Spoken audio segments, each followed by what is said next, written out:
Starting में अपन 5वां chapter करे थे, फिर पहला चैप्टर करे है और फिर दूसरा चैप्टर करे थे। अब पूरी बुक का नंबर के हिसाब से ये चौथा चैप्टर है। इससे पहले अपन 3 चैप्टर पढ़ चुके हैं, समझ गए होंगे। 5वां, पहला और दूसरा, ये तीसरा चैप्टर चालू होगा। वैसे ये चौथा है। 5वां मैंने क्यों चालू किया था स्टार्टिंग में, ये जो बच्चे पढ़े थे उनको बताया था मैंने, ठीक है। तो चैप्टर नंबर 3 नाम है दो चर वाले रेखिक समीकरण युग्म। 13 तारीख है, दिनवार पाती आया है इसके, मंगलवार। जय हो बजरंग बली की। हाँ ये तो बोल देगा वो तगड़ा तो।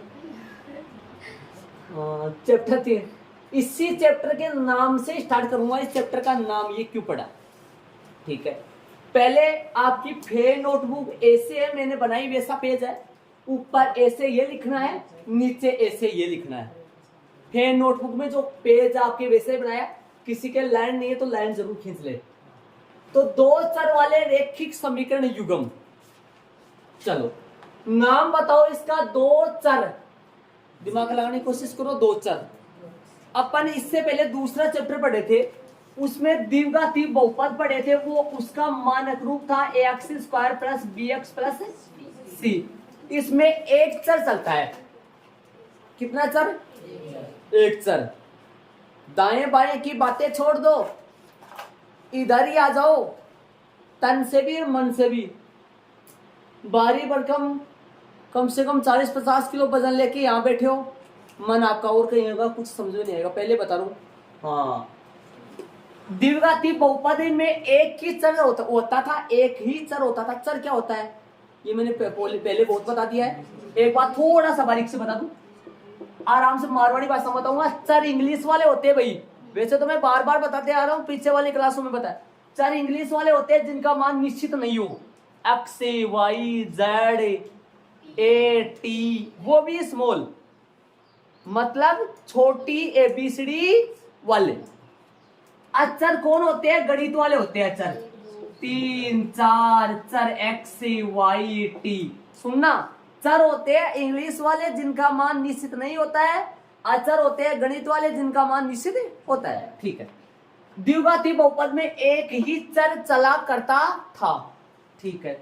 लेकिन अब देखो, दो चर वाले मतलब चर कितने आएंगे? 2। और मुख्यतया आपने देखा होगा चैप्टर 2 में, मुख्यतया लगभग प्रश्नों में चर x ही चलता था, है ना। और इसी प्रकार यहां पे भी लगभग प्रश्नों में चर x और y चलेगा। मेन मोटी बात तो ये, क्यों भाई इसमें चर 1, इसमें चर 2। ऐसा किस लिए? ऐसा इसलिए सुमित, क्योंकि नाम क्या है? दो चर। हाँ। वाले का मतलब जानते हो आप? वाले का मतलब गुब्बारे वाले, पुंपाड़ी वाले। वाले का मतलब जानते हो आप? वो भी थोड़ी बताऊं। हाँ वो तो बताते हो, खूब सारे में जानते हो आप। तो रेखिक समीकरण, ये मैंने पीछे वाले चैप्टर में बताया था, आपको याद? वहां पर रेखिक बहुपद बताया था। वहां पर रेखिक बहुपद, रेखिक का मतलब एक घातीय बताया था कुछ, आपको याद करो। जहां पर चर की घात 1 हो, एक घातीय बहुपद को रेखिक बहुपद बोला जाता है। एक घातीय समीकरण को रेखिक समीकरण बोला जाता है। रेखिक का मतलब घात 1। कौन से चर की? दोनों की। x की भी घात 1, y की भी घात 1। युग्म जोड़ा, युग्म जोड़ा, दो वस्तुओं को युग्म बोला जाता है। तो नाम पड़ा दो चर वाले रेखिक समीकरण युग्म। इसका मतलब ये हुआ, दो चर वाले एक घात वाले, दो चर वाले और एक घात वाले दो समीकरण आएंगे भाई। इसका हिंदी अर्थ यही हुआ, दो चर वाले चर 2, एक घात वाले रेखिक समीकरण युग्म 2 जोड़ा। समीकरण बहुपद में क्या फर्क है? समीकरण में देखो, समीकरण का मतलब क्या होता है? समीकरण का मतलब होता है बीच में बराबर का निशान आएगा, बायां पक्ष और दायां पक्ष दोनों आएंगे। बहुपद का मतलब क्या होता है? सिर्फ और सिर्फ एक ही पक्ष होता है, दाया पक्ष में कुछ नहीं होता है। यदि बराबर का निशान आ जाए कहीं तो उस चीज को क्या बोला जाता है? समीकरण। तो इनमें समीकरण नहीं चलता था। इनमें याद करो, जब अपन शून्य के निकालते थे तब अपन बराबर का निशान खुद अपन लगाते थे ना। यदि बराबर 0 हो तो, है ना? क्यों? क्योंकि अपन समीकरण उसको बनाते थे, समीकरण थोड़ी देता। लेकिन अब यहां समीकरण आएगा तो दो चर वाले रेखिक समीकरण युग्म का अर्थ समझ गए होंगे, हिंदी अर्थ। आपको यह पता होना चाहिए चर दो आएंगे, कौन कौन से वो बता दिए। रेखिक का मतलब घात एक, समीकरण का मतलब बीच में निशान बराबर का, युग्म का मतलब समीकरण एक नहीं दो आएंगे। कितने आएंगे? दो आएंगे। तो दो चर वाले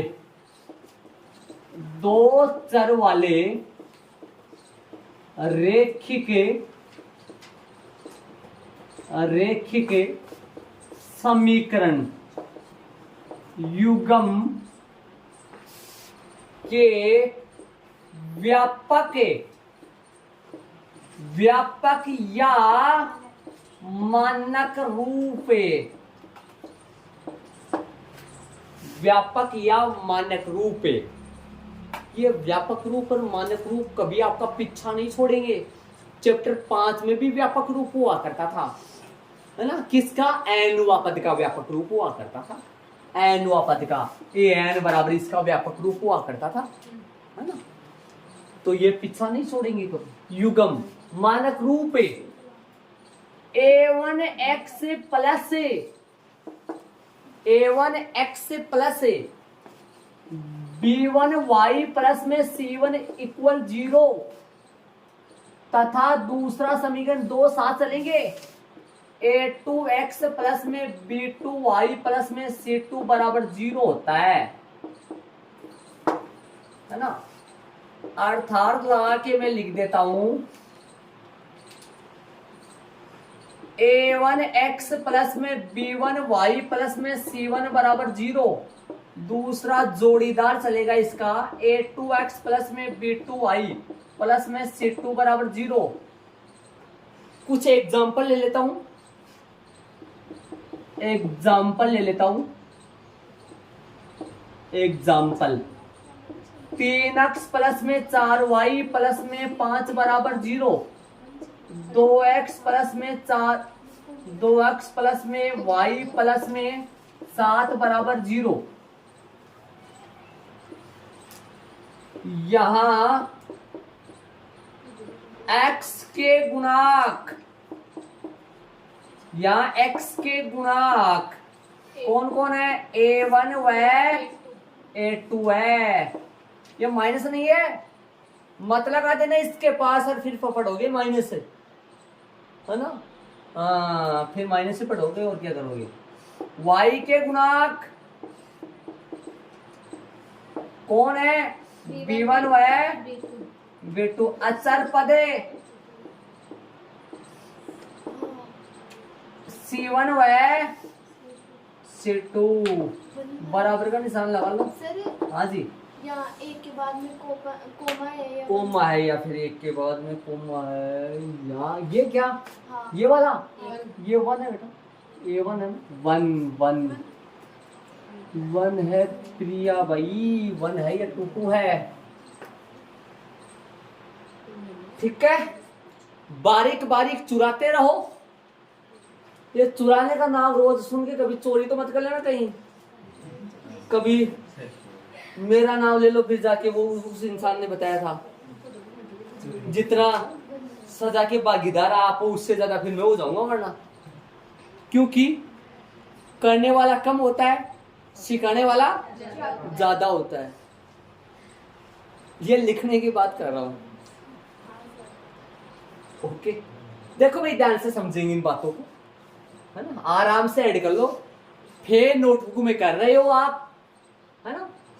आराम से कर लो, कोई दिक्कत नहीं है। हाँ चलेंगे। देखिए बिना कुछ बातें करे हुए सुनिए, यहाँ पर आइए।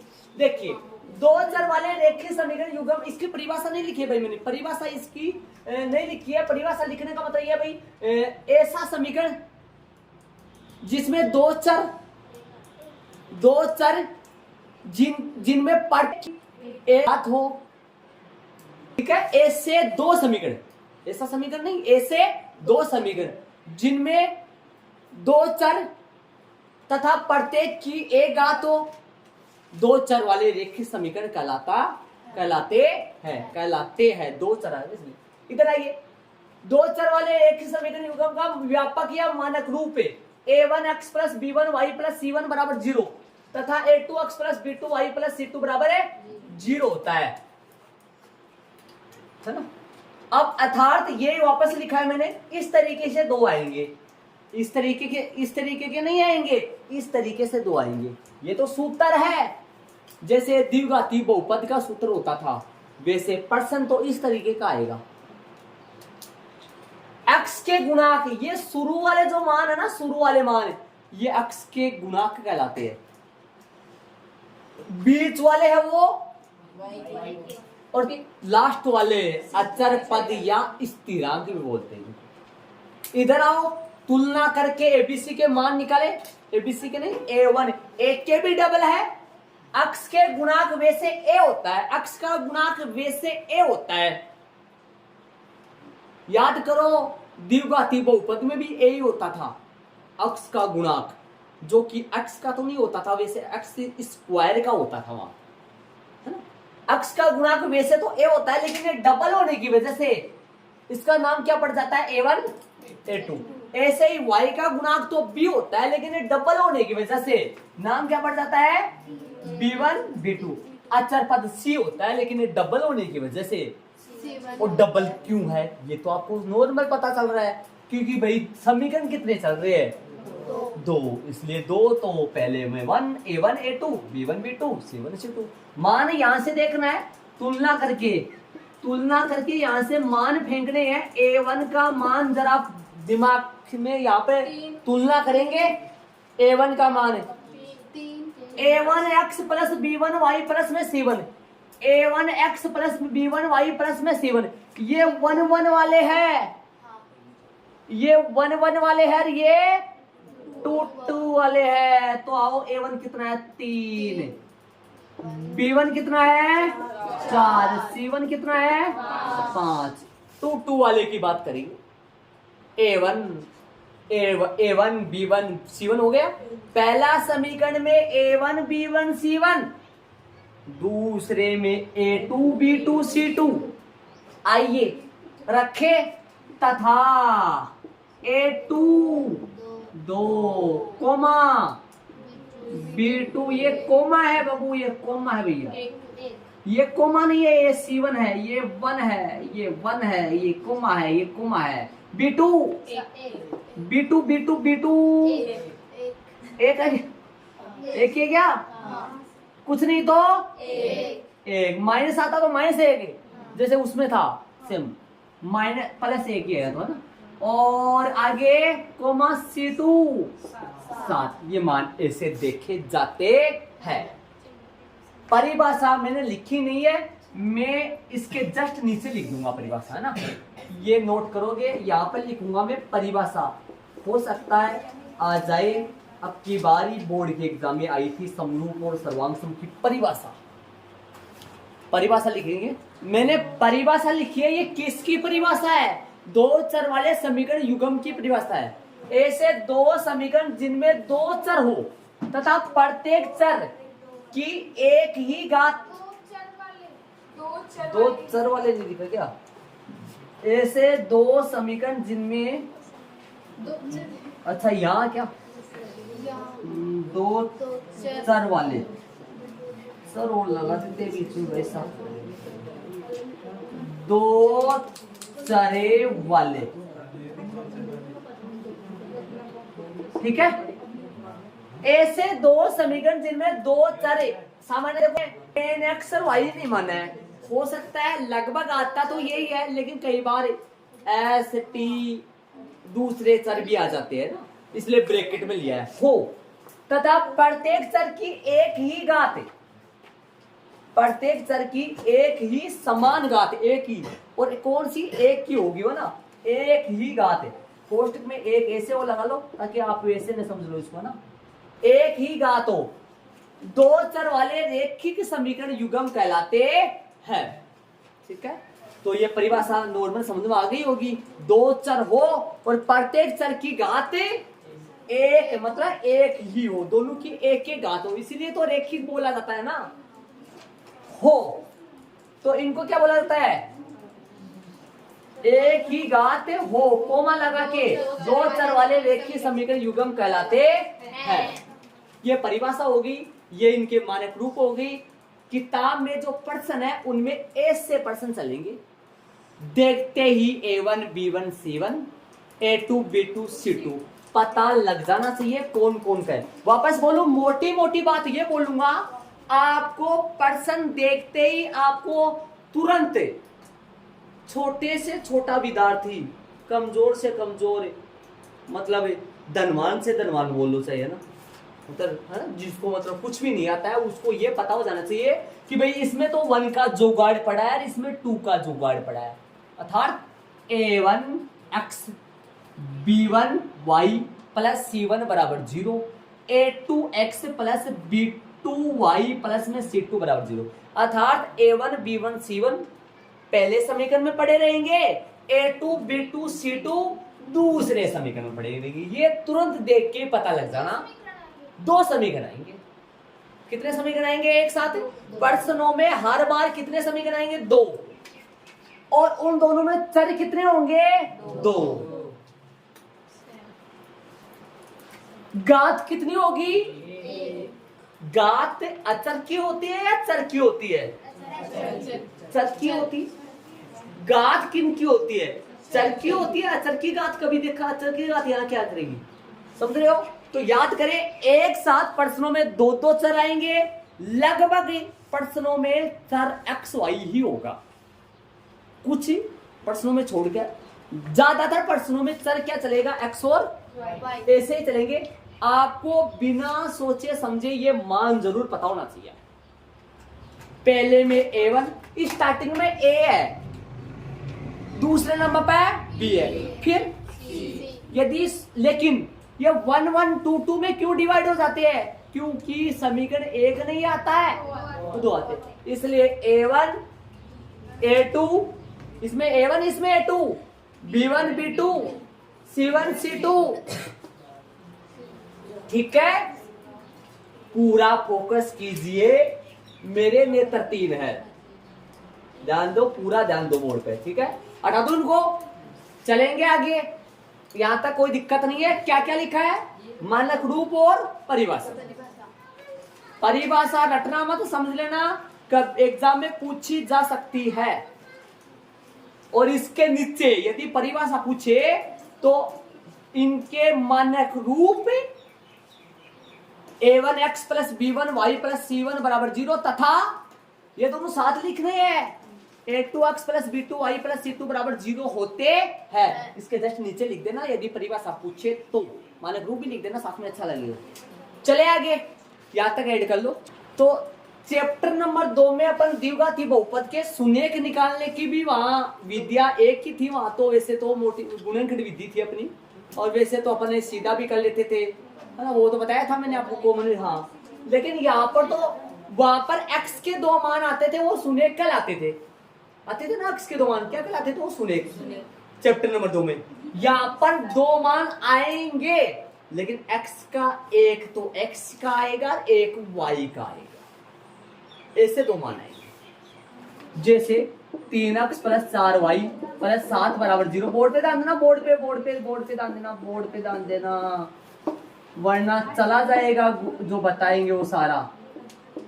इसमें सुनो, ये दो ऐसे मान लो, इसका जो हल आएगा ना, इन दोनों का जो हल आएगा वो हल ऐसा होगा, अर्थात x और y के ऐसे दो मान होंगे, इनके अंदर लगाऊंगा, ऐसे दो मान होंगे जो समीकरण 1 को भी संतुष्ट करेंगे और समीकरण 2 को भी संतुष्ट करेंगे। संतुष्ट करने का मतलब राज्य करेंगे। राज्य करने के ऐसे थोड़ी ना कोई प्रसाद वगैरह देंगे, वो थोड़ी राज्य करना हो।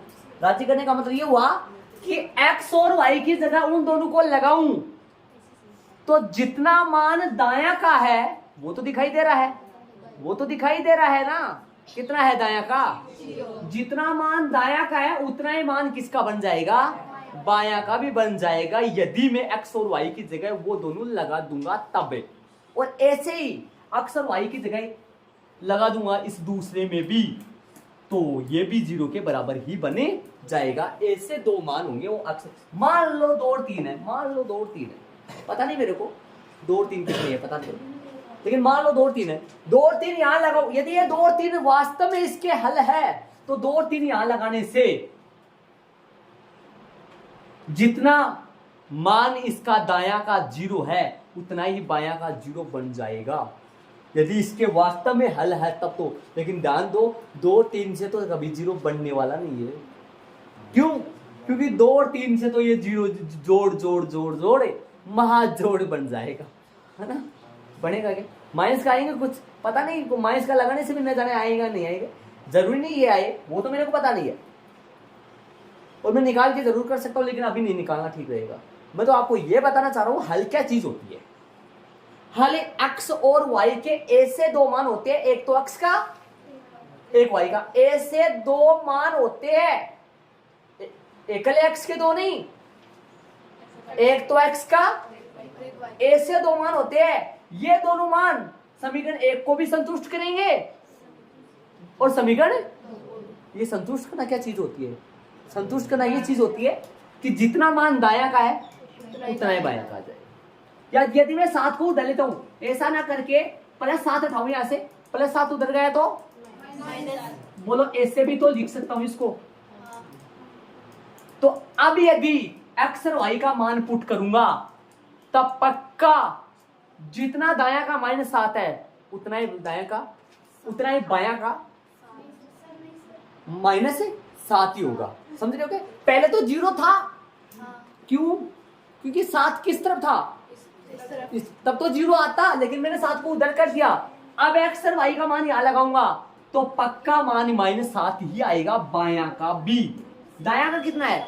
दायां बायां तो जानते हो ना, बराबर के निशान के आगे वाला तो होता है दायां और पीछे वाला होता है आउट। ऐसा ये भी हो सकता है ना, लेकिन करूंगा नहीं। लेकिन मेरे मोटी मोटी बात में ये बताना चाह रहा हूं, मोटी मोटी बात ये बता लो, ये देखना चाह रहा हूं हल क्या चीज होती है। वहां सुनेक क्या होता था चैप्टर 2 में? सुनेक द्विघाती बहुपद का x के ऐसे दो मान होते थे, द्विघाती के 2, त्रिघाती के 3 और एक घाती के 1। ऐसे दो मान हल सुनेक होते थे वहां, जो दिए गए बहुपद को शून्य बना देते हैं, वहां शून्य बनाते हैं। और यहाँ पे भी दाया में शून्य हो तो शून्य बनाते हैं, दाया में -7 हो तो। और यहाँ x और y के ऐसे दो मान होते हैं अलग अलग, एक x का एक, जो समीकरण 1 को भी संतुष्ट करते हैं और 2 को। ऐसे हल होते हैं। तो वो हल करने की, वो हल ज्ञात करने की क्या है ये विधियां। पहली विधि का नाम है ग्राफीय, ग्राफीय, ग्राफीय विधि। कौन सी विधि? इसका दूसरा नाम, इसका दूसरा नाम आलेखीय विधि। कितना नाम? दूसरा नाम। इसका तीसरा नाम, इसका तीसरा नाम ज्यामितीय विधि।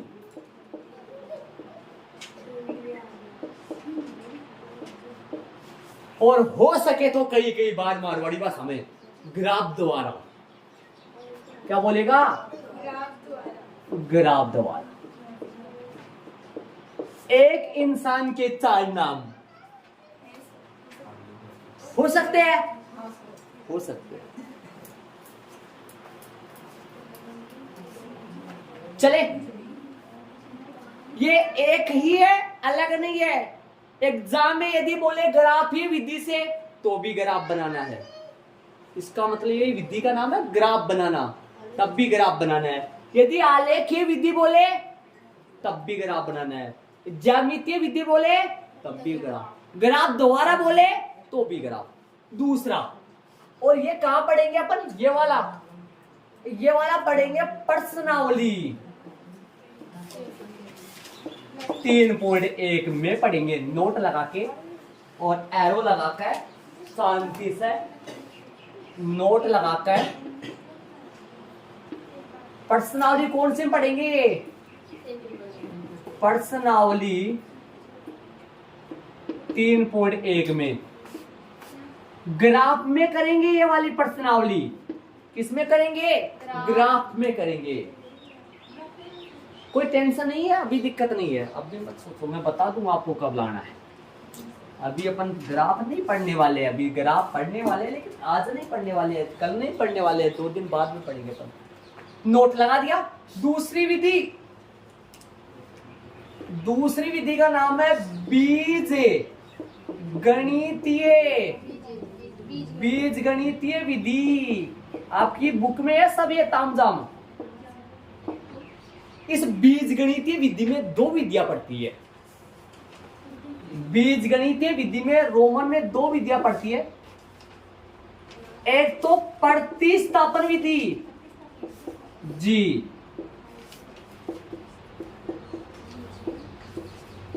जो कि एक्सरसाइज या प्रश्नावली पढ़ेंगे 3 पॉइंट कौन से में? 2 में। दूसरी विधि का नाम क्या है? विलोपन विधि।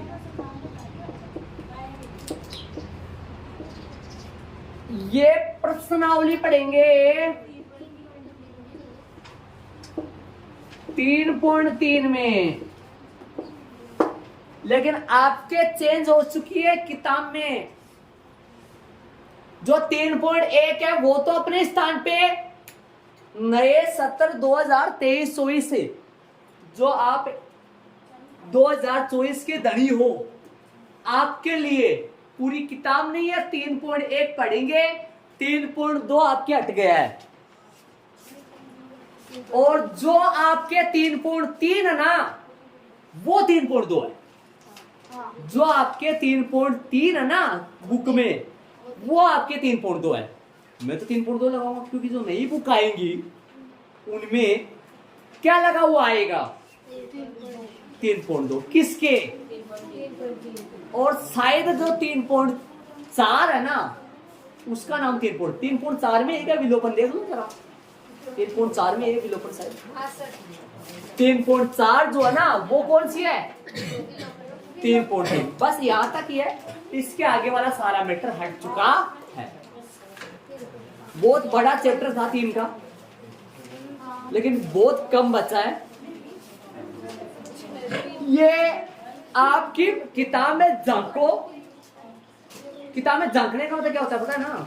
देख, हाँ, तो किताब में देखो, जो आपकी किताब में 3.4 में आखिरी का प्रश्न बोलूंगा मैं, 3.4 में आखिरी का प्रश्न बोलूंगा, मिलान करो जरा, सही बोल रहा हूं क्या? किराए पर पुस्तकें, ओके, सही है ना? तो ये प्रश्न लास्ट प्रश्न है इस चैप्टर का। उसके बाद में ये चैप्टर कंप्लीट हो जाएगा। जरा देख रहे हैं तो मैं मानो देख लो, नीचे लिखा हुआ है सारांश। और आप भी किसी के पास है, किसी बच्चे के पास यदि नोटबुक नहीं है, वो बुक यदि देखना चाहता है, तो मैं थोड़ा सा बता दूंगा। यहां से दिखाई दे रहा है तो, जैसे मान लो कि आप मोबाइल पे जाते हो मोबाइल पे, नहीं, मान लो नोटबुक देखना चाहो, किसी भी सब्जेक्ट का देखना चाहो सिलेबस, तो आप क्या जाओगे? कहाँ जाओगे? सुनो, क्रोम पे जाओगे। क्रोम जानते हो? ये दिखाई दे रहा है, इसको क्लिक करोगे, ऐसा कुछ आएगा। ऐसा आने के बाद में आप इस पे टाइप करोगे NCERT। क्या लिखोगे? NCERT। NCERT मेरे लिखा हुआ है, मैं यहाँ लिख देता हूँ और बारीक। NCE ऐसे लगा के और सर्च करोगे। सर्च करने के नीचे आएगा, ऐसे लिखा हुआ आएगा, डेस्क बुक PDF पहली क्लास से लेकर 12वीं क्लास तक। ऐसा है, उस पर क्लिक करोगे, इस पे क्लिक करोगे तो नीचे ये लिखा होएगा select class, select subject, select notebook, ऐसे लगा हुआ है। तो पहले क्लास पे क्लिक करोगे, जो भी आपकी क्लास है वो सिलेक्ट करोगे। जैसे क्लास 10 है, इसको सिलेक्ट कर लिया। नीचे सेलेक्ट सब्जेक्ट, तो सब्जेक्ट क्या होता है, जैसे मान लो मैथ है, इंग्लिश में होता है मैथ है, साइंस है, हिंदी है, तो अपना मैथ है तो यहाँ पर मैथमेटिक्स पर क्लिक करेंगे। फिर नीचे आता है select book title. Book title का मतलब होता है वो इंग्लिश मीडियम या फिर हिंदी मीडियम, तो इस पे क्लिक करेंगे तो अपना गणित जो होता है वो हिंदी मीडियम होता है और मैथमेटिक्स जो होता है वो इंग्लिश मीडियम होता है। तो गणित पर क्लिक करोगे और क्लिक करते ही गो आएगा, नीचे गो ऑप्शन है तो उस पर क्लिक करोगे तो गो पे जाओगे। तो नीचे आपके सारे चैप्टर आएंगे। टोटल चैप्टर आपके है 14। वैसे तो आपकी बुक में, पुरानी बुक में 15 है, लेकिन एक हट चुका है, 11 वाला चैप्टर पहले बताया था मैंने आपको। तो इसमें आप फिर जो भी आपको चैप्टर चाहिए उस पर क्लिक करके उसको डाउनलोड कर लोगे। ऐसे किसी भी बुक का आप निकाल सकते हो, लेकिन मैं फिलहाल तीसरे चैप्टर में जाऊंगा, ठीक है। ऐसा आप किसी भी चैप्टर का निकाल सकते हो और किसी चैप्टर का देख सकते हो। वैसे तो क्या देखना, 15 दिन 10 दिन बच रहा है, फिर आपका वैसे ही। हाँ चले, तो बताओ आगे आपको पता है प्रश्न किताब में कौन सी है? 3.4। 3.4 पे क्या लिखा है? लास्ट पर्सन बता दिया मैंने आपको, ठीक है। ये ऐड करो, विलोपन विधि। अब सुनना, ये दोनों प्रश्नावली अपन पढ़ेंगे 3.2 और 3.3। ये पढ़ेंगे अपन, आप कॉपी में करोगे ये वाली। अब मैं तो इस पे पढ़ाऊंगा, लेकिन आप करोगे कॉपी में, ना नोटबुक में, ठीक है। और ये वाली जो है प्रश्नावली 3.1 जो है, ये आप करोगे ग्राफ में, है ना। लेकिन ग्राफ में अभी नहीं करोगे, पहले आपको ये निकालनी आनी चाहिए।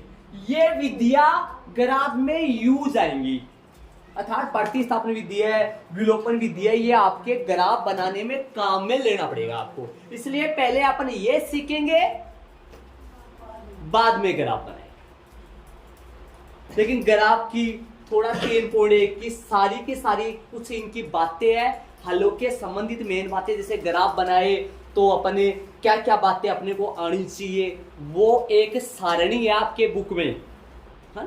जस्ट ऊपर ही सारणी है, चैप्टर जहां स्टार्ट होता है उसके जस्ट ऊपर एक सारणी है, उसमें हलों के संबंधित महत्वपूर्ण बातें हैं, वो अपन क्लियर वो समझेंगे पहले, है ना। तो वो अपन पहले करेंगे, उसके बाद में अपन ये स्टार्ट करेंगे। कॉपी में ये कराऊंगा और ग्राफ में ये करेंगे।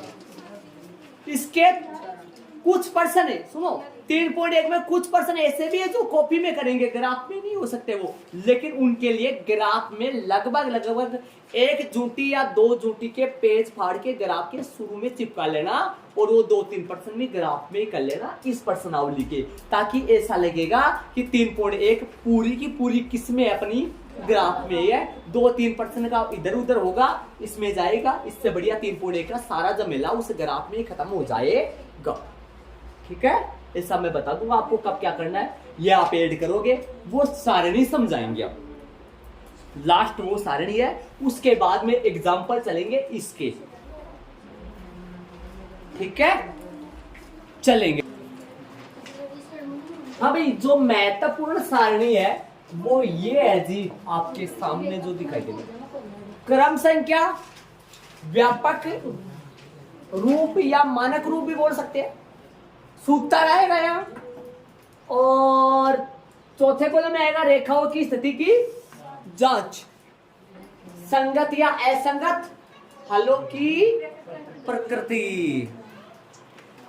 चले, व्यापक रूप जानते हैं आप, a1x प्लस में b1y प्लस में, मैं बारीक लिखूंगा थोड़ा जगह कम है, a1x प्लस में b1y प्लस में c1। वन लगाना जरूरी है, वन तो लगाना जरूरी होगा। समीकरण कितने आएंगे? a1x प्लस b1, ये कोमा नहीं है, कोमा मान लो कभी, a1x प्लस में b1 y प्लस में c1 बराबर में, मेरे पास जगह नहीं है, बराबर में 0 नीचे लिख रहा हूं। तथा दूसरा क्या है, a2x प्लस में b2y प्लस में c2 बराबर में क्या है 0। a1x प्लस में b1y प्लस में c1 बराबर 0, a2x प्लस में b2y प्लस में c2 बराबर 0। ओके, सूत्र है, इसको बंद कर देता हूं मैं, कोई भाग जाएगा कोई निकल कर।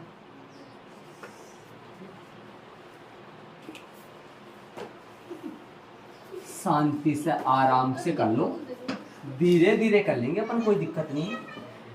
धीरे धीरे रे बना आता है क्या,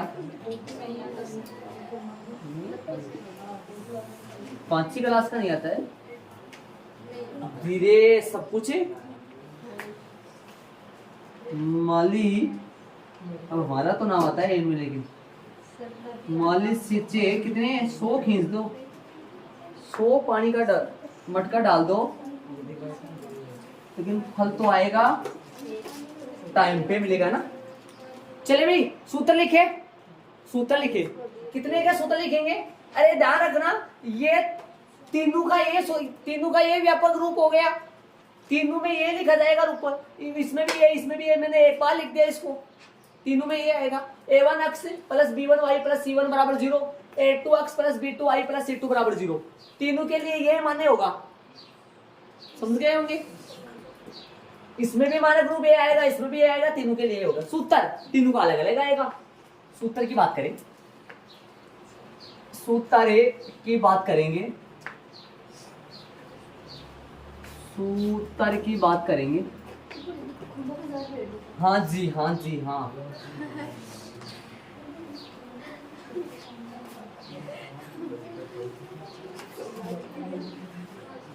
चले तो दिखाई नहीं दे रहा है। सूत्र लिखे, a1 बट्टा a2 b1 बट्टा b2। प्रतिशत ही बता दूं, शुरू वाला प्रतिशत ही बता देता हूं, नॉट इक्वल b1 बट्टा b2, नॉट इक्वल बराबर नहीं है, ये दोनों बराबर नहीं है, ठीक है। यदि ऐसा आए तब दोनों रेखाएं कैसी होंगी, रेखाओं की स्थिति। रेखाएं थी, 2 रेखाएं, समीकरण कितने होते हैं, कितने बताए थे मैंने आपको, याद करो 2, एक समीकरण से एक रेखा। और रेखाएं क्यों बता रहा हूं, समीकरणों से जरूरी है क्या रेखाएं खींचे। कभी चैप्टर नंबर 2 जो लगातार पढ़ते आ रहे बच्चे, उनको तो ये भी पता है द्विघाती बहुपद का तो रेखा नहीं बनता है, उनका तो परवलय आकार का ग्राफ बनता है ना, लेकिन एक घातीय का तो रेखा ही तो बनता है। तभी तो इस चैप्टर का नाम क्या पढ़ा था, रेखिक समीकरण। रेखिक समीकरण का मतलब जिनसे क्या बनती हो, रेखा।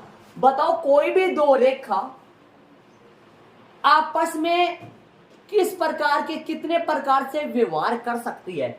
हो सकता है वो दोनों रेखाएं प्रतिच्छेदी हो। 2 रेखाएं क्यों बोल रहा हूं, समीकरण 2 देगा, पहले समीकरण से पहली रेखा आएगी तो रवि दूसरे समीकरण से दूसरी रेखा आएगी।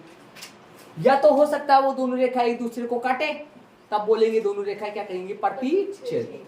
हो सकता है दोनों रेखाएं समांतर आए, हो सकता है रेखा के ऊपर रेखा, पता ही नहीं चले एक है या फिर 2। इसको बोलते हैं संपाती, संपाती रेखाएं बोलती है इनको, संपाती। संपाती का मतलब दोनों एक ही जगह है, 2 है एक नहीं है, लेकिन ऊपर दोनों एक दूसरे ऊपर खींच गई तो पता नहीं चल रहा है एक है या फिर ये भी 2 दिखाई दे रहा है।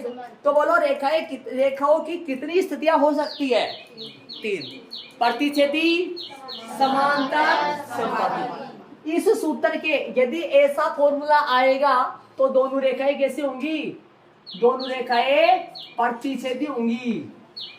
रेखाओं की स्थिति की जांच, प्रतिच्छेदी होंगी। कैसी होंगी भाई? प्रतिच्छेदी होंगी। कैसी होंगी? प्रतिच्छेदी होंगी।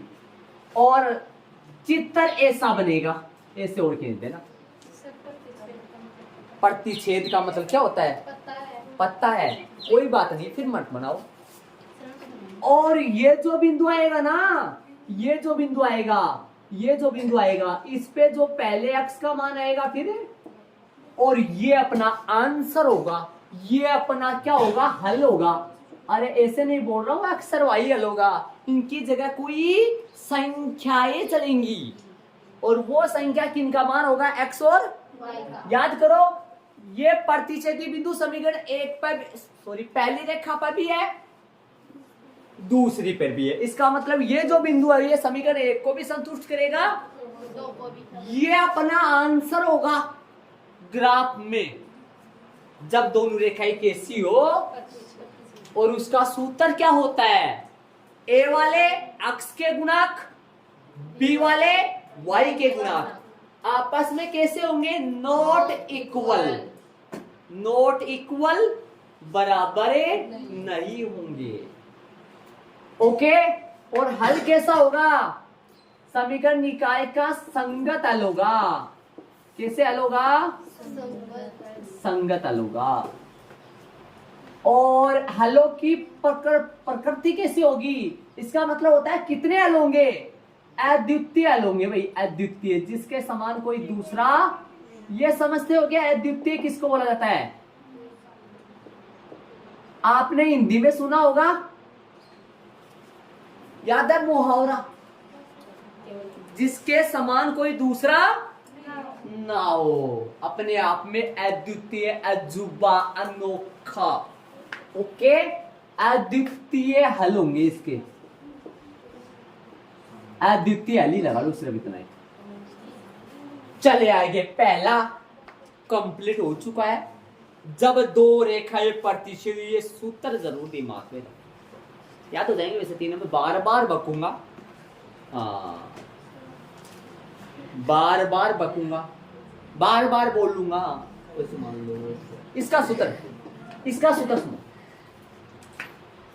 A1 बटा A2 बराबर B1 बटा B2 बराबर है C1 बटा C2।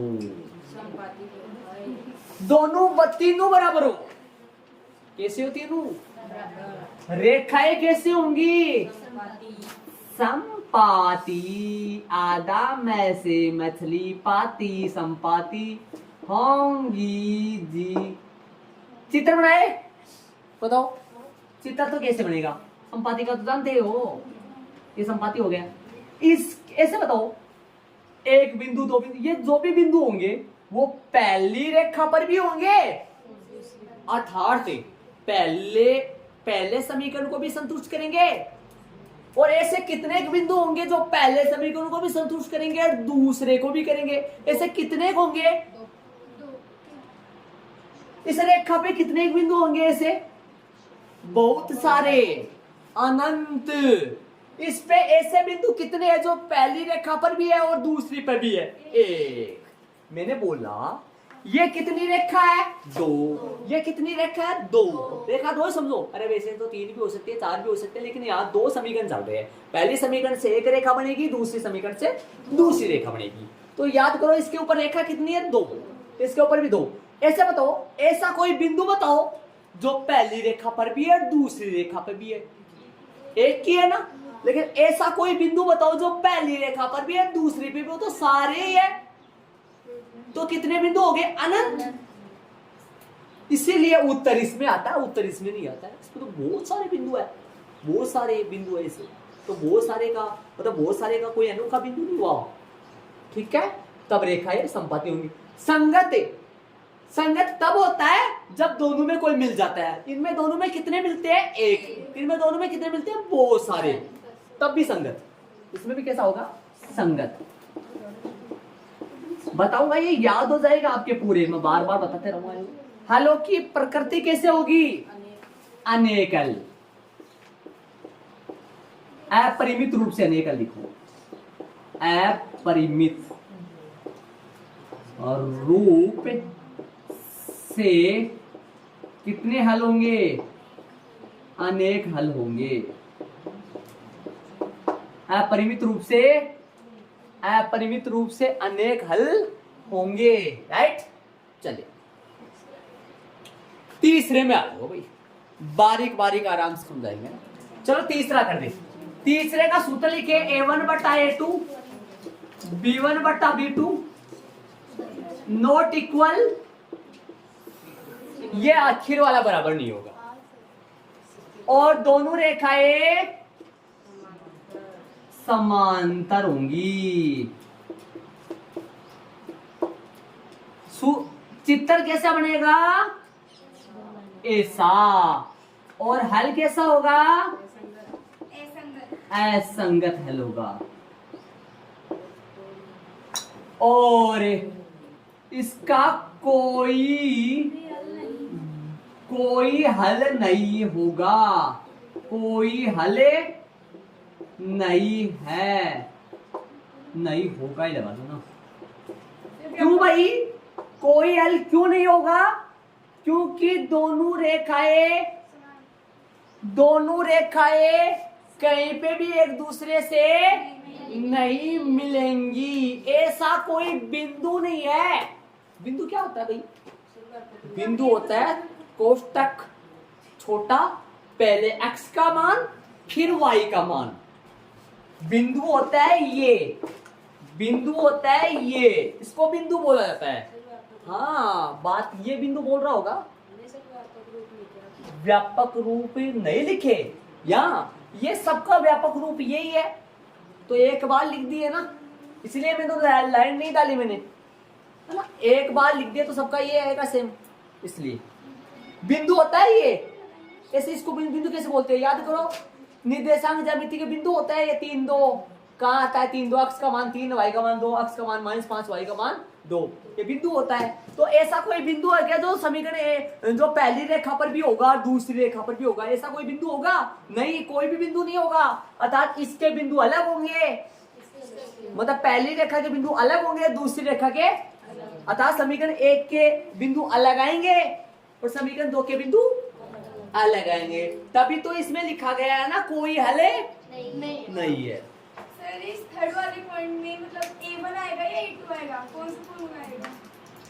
थर्ड वाले फॉर्मूला इसमें क्या, इसमें व्यापक रूप में, ये क्या, सुनो मेरी बात, देखो व्यापक रूप सबका एक ही तो ना, और एक ही होता है। तो पहला समीकरण है A1x + B1y + C1 = 0, तथा दूसरा A2x + B2y + C2, ये 2 2 है बेटा,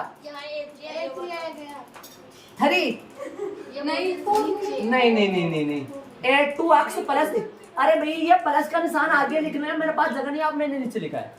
ये A2x के बाद में क्या लिखा हुआ है, प्लस।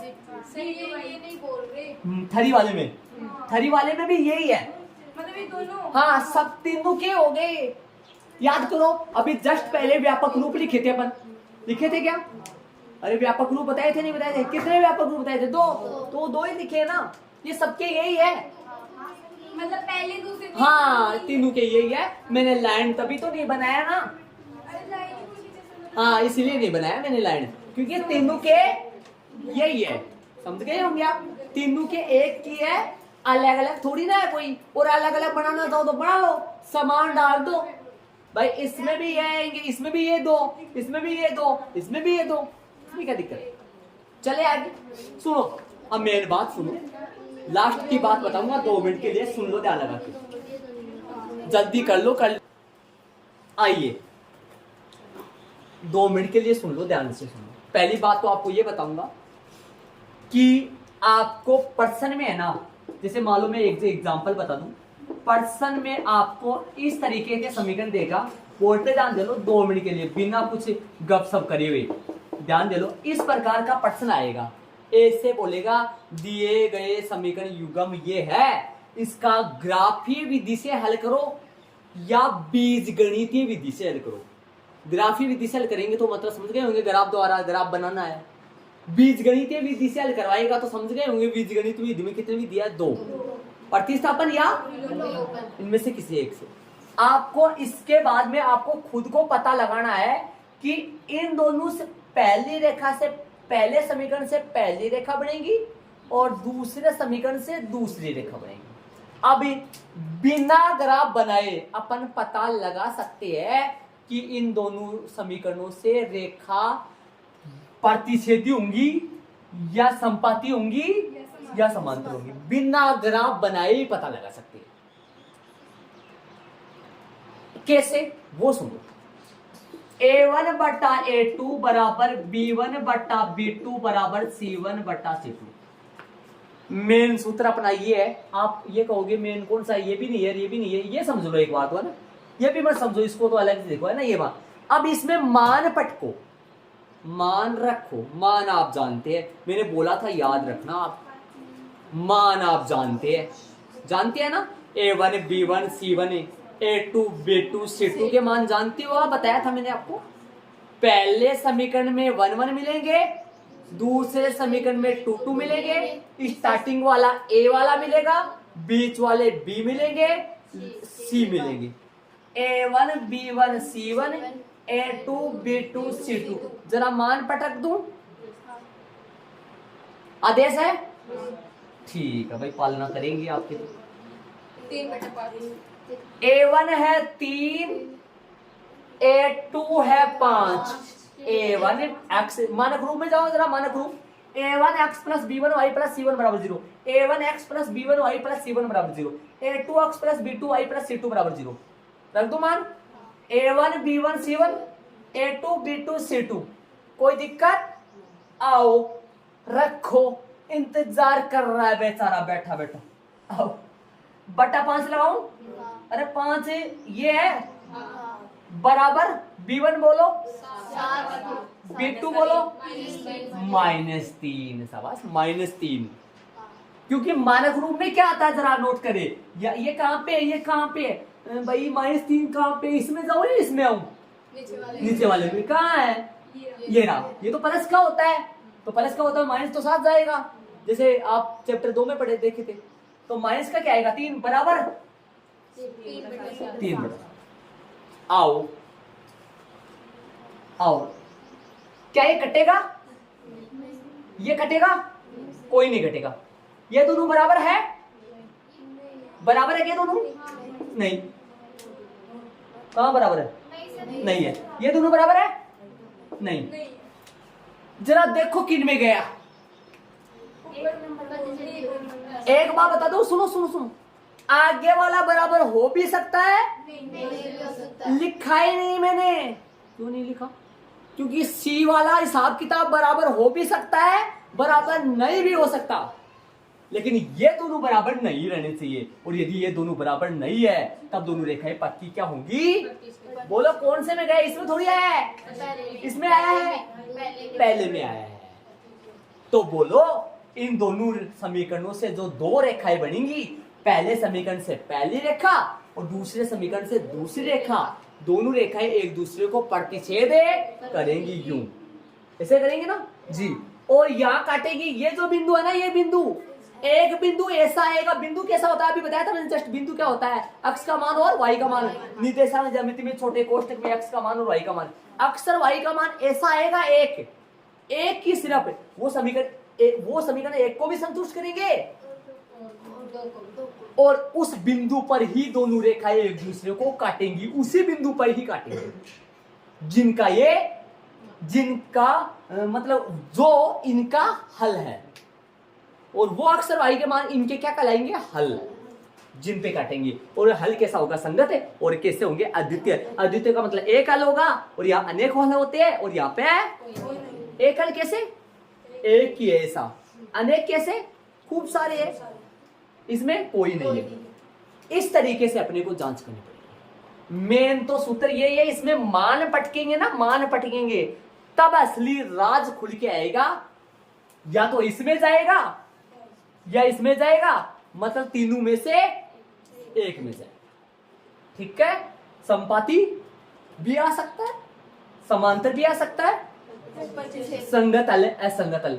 और हलों की प्रकृति पूछे तो प्रतिच्छेदी में तो अद्वितीय हल, ये प्रकृति होती है। इसको ये बताना होता है एग्जाम में। एक अब की बारी बहुत सारे सवाल, 2 सवाल आए थे इसके एक एक नंबर के। संगत असंगत ऐसा होता है, ये संगत होता है, ये दोनों संगत कैसे, ये असंगत कैसे? इनमें एक मिलता है, इनमें बहुत सारे मिलते हैं, इनमें तो कोई नहीं मिलता है। मिलता है, ये क्या हुआ? मिलता है, ये हुआ। मैं बताऊं, देखो सुनो, कई बच्चों को पता नहीं चला। एक बिंदु ऐसा होता है जो पहली रेखा पर भी है, वो बिंदु ही इन दोनों समीकरणों को क्या कहलाते हैं? हल। बहुत सारे बिंदु ऐसा होता है जो पहली रेखा पर भी है, इसलिए इसमें तो एक बिंदु मिला, इसमें अनेक मिले, इसमें तो कोई नहीं मिला, इसलिए ये असंगत है। ठीक है, ये सूत्र है इनके। तो याद करो, आपको जब ग्राफ कराऊंगा ना, मैं ग्राफ कराऊंगा 3.1, और ये बात बता देता हूं, पहले ग्राफ नहीं पढ़ेंगे, कल से 3.2 के एग्जाम्पल स्टार्ट करेंगे अपन। ये वाला पूरा पढ़ लेंगे अपन। वैसे 3.2 तक ही है, प्रतिस्थापन विधि सीखना है पहले, लेकिन तो सारी पढ़ लेंगे अपन। कॉपी वाला पहले पढ़ लेंगे, ग्राफ बाद में कर लेंगे।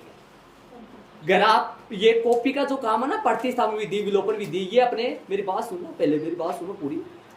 ग्राफ जो कॉपी वाला काम है ना, प्रतिस्थापन विधि, विलोपन विधि, ये अपने ग्राफ में काम में आएंगे, इसलिए पहले वो पढ़ेंगे। और ये जो सारणी है ना, ज्यादातर किस में काम में आएगी? ग्राफ में आएगी, तो वहां पे भी, लेकिन वहां कम काम में आएगी।